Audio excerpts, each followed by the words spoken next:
आज की हम वीडियो में सीखेंगे क्वेश्चन नंबर 26 से क्वेश्चन नंबर 30 तक कैसे इनको सॉल्व करना है। ठीक है, आइए करना शुरू करते हैं। क्वेश्चन नंबर 26 ये रहा आपके सामने।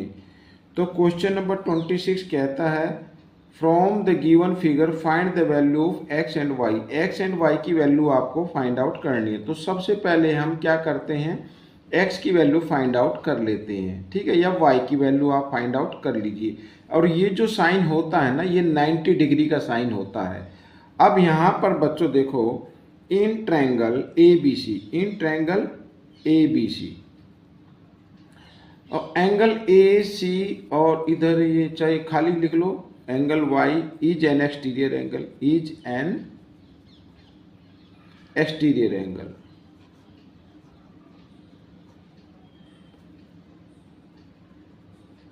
ठीक है, ये एक्सटीरियर एंगल हो गया।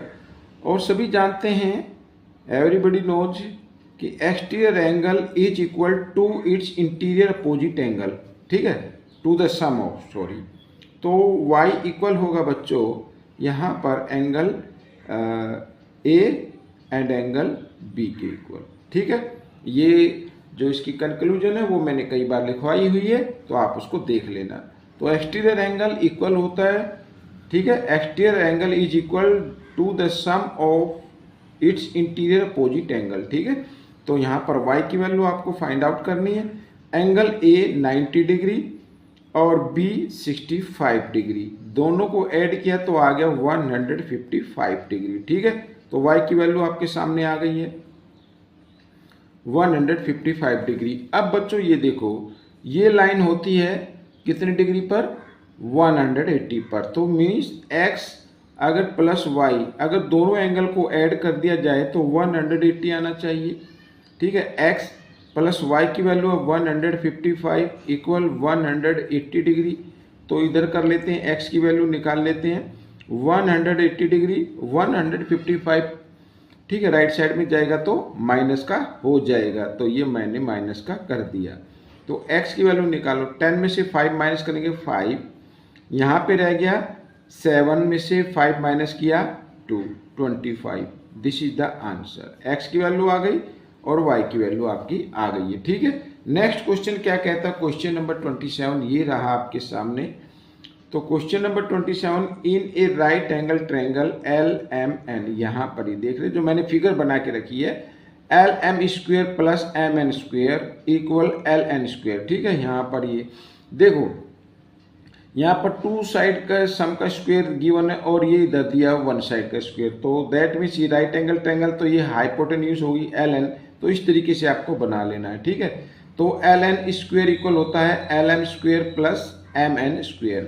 तो to which angle of this triangle is 90 degree.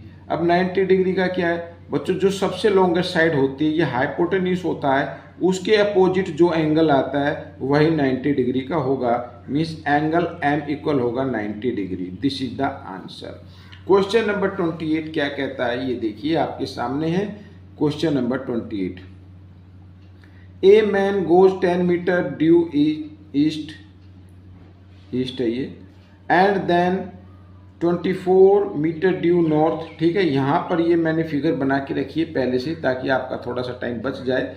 लड़का यहाँ पर खड़ा है ए मैन, और वो ईस्ट की तरफ जाता है 10 मीटर। मान लीजिए यहाँ पर आ गया वो 10 मीटर। ठीक है, 10 मीटर। उसके बाद फिर क्या है, वो नॉर्थ की तरफ टर्न कर जाता है इस तरीके से, और वो 24 मीटर चलता है। अब देखो क्या, find his distance from the starting point. तो स्टार्टिंग पॉइंट से उसकी डिस्टेंस आपको फाइंड आउट करनी है, मीन्स इस तरीके से। ठीक है, यहाँ पर तो ये O मान लेते हैं, OE, और इसको मान लेते हैं बच्चों A मान लेते हैं। ठीक है, तो आपको क्या करना है, यहाँ पर 90 डिग्री का एंगल बनेगा, क्योंकि इधर जाकर फिर एकदम नॉर्थ की तरफ मुड़ गया है, तो 90 डिग्री का एंगल बनेगा। तो पाइथागोरस थ्योरम का यूज करना है। ठीक है, लेट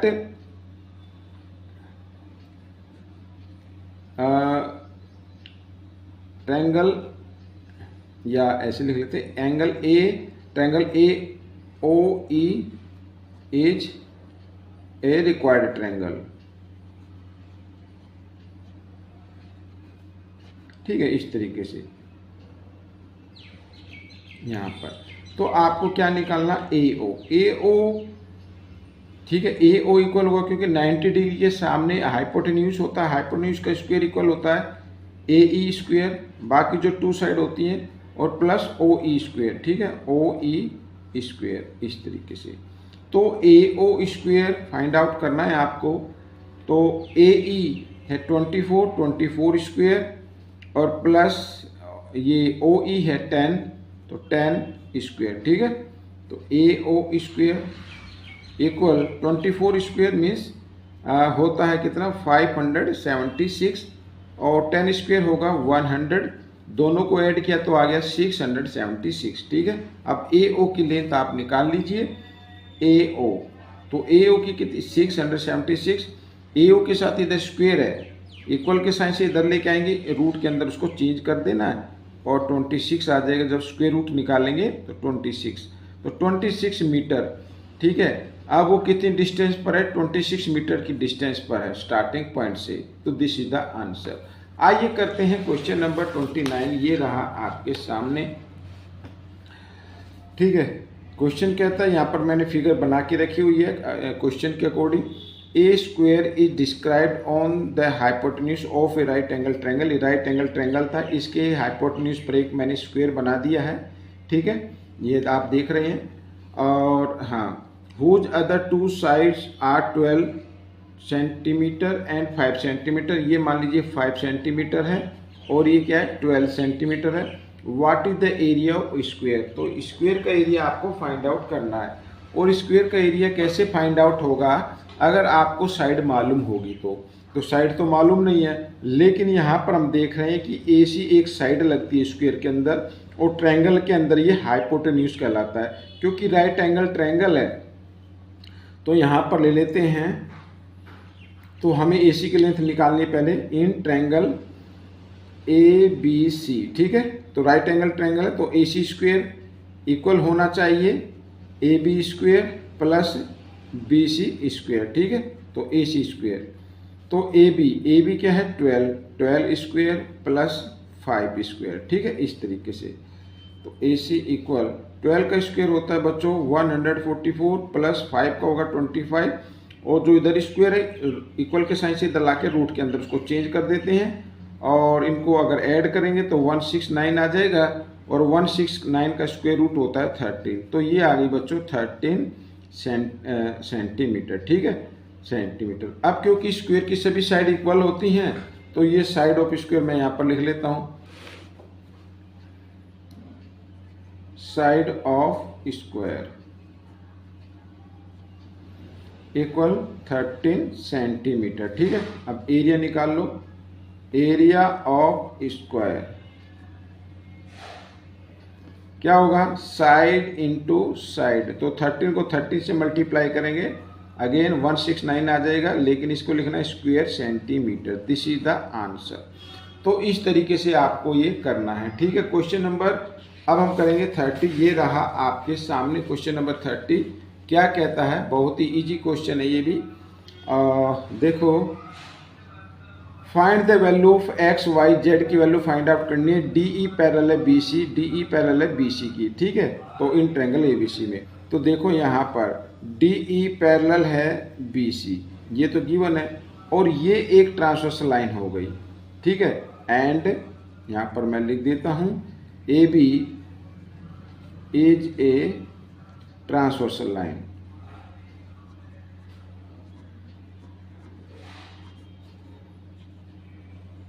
ये ट्रांसवर्सल लाइन हो गई। तो x इक्वल होगा बच्चों 40 डिग्री, कौन से एंगल कहलाते हैं, कोरस्पॉन्डिंग एंगल कहलाते हैं, यहाँ पर मैं लिख देता हूँ,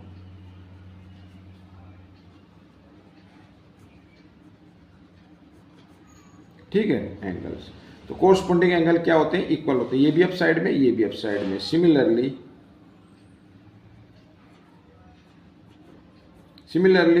तो y इक्वल आ जाएगा 55 डिग्री के, ये भी क्या होगा, कोरस्पॉन्डिंग एंगल हो जाएगा, ठीक है। एक्स वाई की वैल्यू निकल गई है, अब हमें जेड की निकालनी है, आइए निकाल लेते हैं। In triangle A D E ले लीजिए अब आप, in triangle A D E, तो एंगल एक्स वाई और प्लस जेड, तीनों का सम क्या होगा, 3 एंगल का सम 180 डिग्री होता है। एक्स की वैल्यू है 40 डिग्री, वाई की वैल्यू है 55 डिग्री, जेड की वैल्यू आपको निकालनी है, ये मैं निकाल लेता हूँ, ठीक है। तो 40 और 55 होता 95 plus Z equal to 180 degree, ठीक है। आगे कर लेते हैं, जेड की वैल्यू आ जाएगी अब 180 डिग्री और 95 को लेफ्ट साइड से ले जाकर राइट साइड में आपको करना है मूव, तो ये हो जाएगा माइनस का, ठीक है। तो अब माइनस कर देते हैं, 10 में से 5 माइनस किया 5 और यहाँ पर रह गया बच्चों 17 में से 9 माइनस करेंगे 8, 85 आ जाएगा आपका आंसर, ठीक है। तो x की वैल्यू आ गई है 40 डिग्री, y की वैल्यू आ गई है 55 डिग्री और z की वैल्यू आ गई है 85 degree. This is the answer. तो ये वीडियो कंप्लीट हो गई है। आपको ये वीडियो कैसी लगी मुझे ज़रूर बताएं और इसमें से सीखकर दूसरे बच्चों को ज़रूर सिखाना है। मिलेंगे नेक्स्ट पार्ट में, टिल देन थैंक यू।